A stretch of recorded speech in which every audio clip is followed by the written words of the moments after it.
Hi, so my name is Nick Bloom, and this is going to be my coming out story. So, the reason I wanted to make this story is because when I first came out, and before I came out, watching these stories online really made me want to not end it all. Made me want to, showed me that there was something to live for.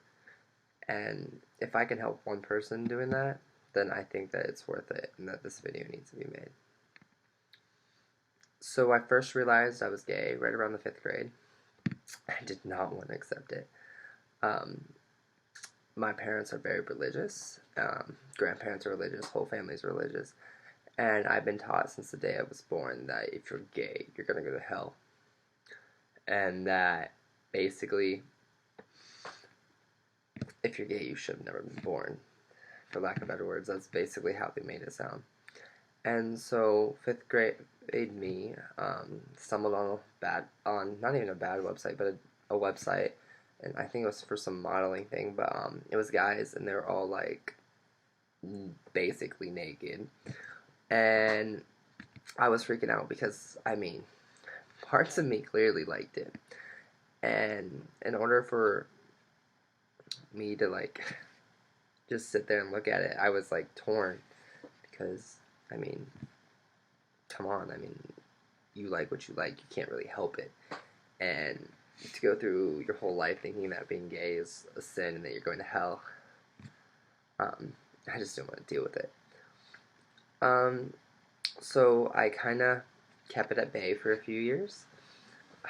Kind of looked away. It was like, no, that's not me. I'm not gay.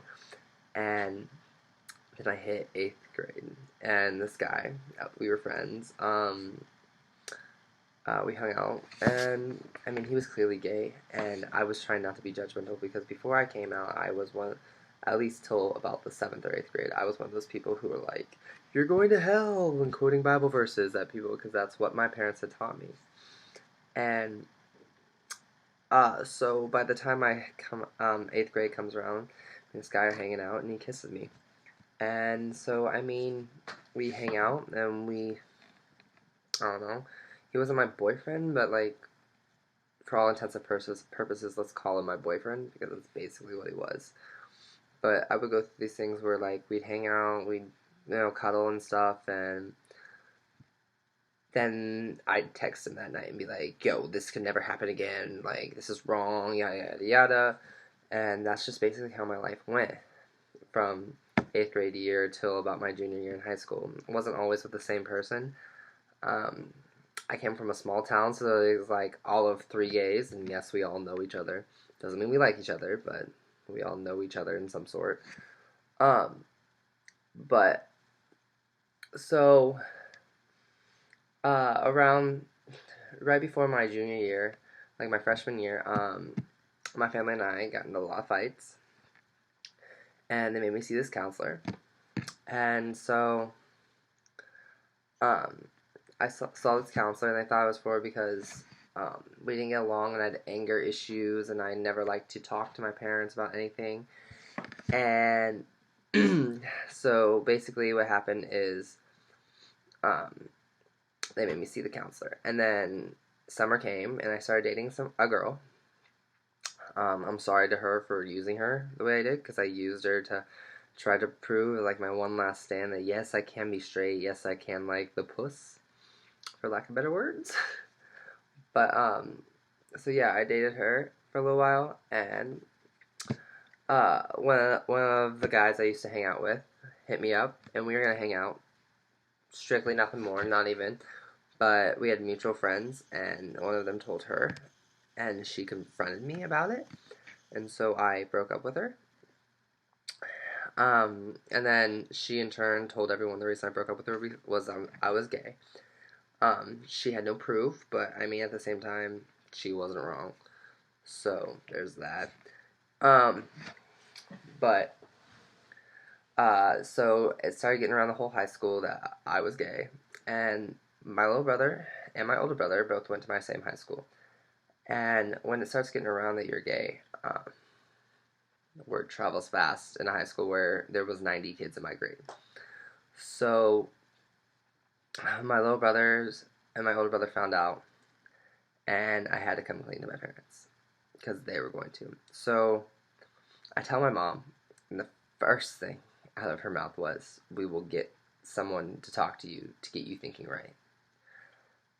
I have struggled with this since fifth grade, and this I am now a sophomore or a junior, and I was like, "Do you think that in 6 years I would have changed my mind?" No, no, this is not a phase. This is something that's real, and I have wanted to kill myself so many times for being gay because, like I said, where I am from, it is a horrible sin, and we are going to hell, and that's how it's seen. But um, so the first thing after that was, well, your aunts and uncles are never gonna let you around your cousins, and you going over to a friend's house. No, forget that. You can't go over to a guy's house because you might try to sleep with him. You can't go over to a girl's house because we hope you're gonna try to sleep with them. And I mean, it was a double standard throughout the rest of the time I lived with them. Um, when I was almost the end of my junior year, I was getting bullied a lot about being gay and stuff like that, and telling me that I'm such a disappointment and everything like that, and my parents must be so disappointed. And so I got mad one day, and I didn't do probably the best thing, but I posted something on Facebook like, people hate on me for being gay and say it's something I should be ashamed of, but I'm proud of who I am. And the ag teacher's wife is friends with my mother. She found out about it, called my mother about it. My mother and father then shut off my cell phone because I was using it for gay purposes, and they were not going to support that lifestyle. Um, Shortly after that, I was done. Like, I didn't care. Summer let out. I worked the whole summer. I was never home. I was home maybe long enough to sleep. And then around August, I started high school again for my senior year. Home life was nothing but horrible. I mean, I was fighting like crazy. This counselor prompted me to make a video that my parents were making me see. Prompted me to make a video um, about being gay and coming out. Didn't have to show it to anybody, so I made. I guess this is technically my second coming out video, but so I made the coming out video, and it was on my school laptop. And someone in the school got a hold of it and sent it around the whole school. And next thing I know, I got my little brother blackmailing me, saying he was going to show my parents the video, and what an embarrassment I am to them, and yada yada yada. So my brother blackmailed me, and I was just done. By this time, it's September. I was fresh out of luck. My parents, I'm not saying they're wealthy, but I'm not saying they don't. They do have money. They paid for the first 2 years, or like they paid for a year of my brother's college. Out of the 2 years he went, they were paying for half his college. It was clear I wasn't going to get that. I wasn't going to get that help from them. And so I had a friend who joined the National Guard, and so I joined the Indiana National Guard on September 29th. And 2014, yep, September 29th, 2014, changed my life. I then was living with my parents for a little while, and we started getting into fights like crazy. And one day I just couldn't have it, and I didn't come home from work that night, and I went to a party. Got really drunk, wrecked a vehicle. Not my proudest moment. And basically that was it. I was just done. They withheld, they cleared out my bank accounts to save me from wasting my money. And they didn't, I was basically under the rule. And I met with my sergeant. I asked what we had to do to get my ship date to basic training moved up. I did in the last 4 weeks of high school, or last 4 weeks of the first semester of my senior year. I did the whole next semester of high school online. Graduated a semester, and by March I was gone. Actually, March 10th, which is today. A year ago, I left for basic training. I went to basic training and AIT, and I come back and I moved out to my own place. But when they say it gets better, it does. It's not always going to be this hell that you live in. You're not always going to dread life. You will find somebody special. You will find somebody who will make it worthwhile. You will find someone to cuddle with and to be there when you're in your lows and to celebrate when you're with your highs. Just because you don't have that this very second doesn't mean it's not going to come. It usually comes when you're not looking. Usually when you give up is when it comes.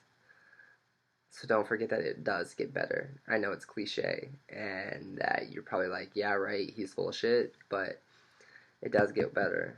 Through the highs and the lows, you will make it. I promise you. Just don't give up. And that would be my biggest thing I would stress about coming out is hold on. Because, yeah, your world's about ready to get thrown in the air. But when the dust settles, you will be there and you will survive and you will find out who your friends truly are. And in the gay community, something we do is we build our own families. If your family is not going to be there for you, you build your own.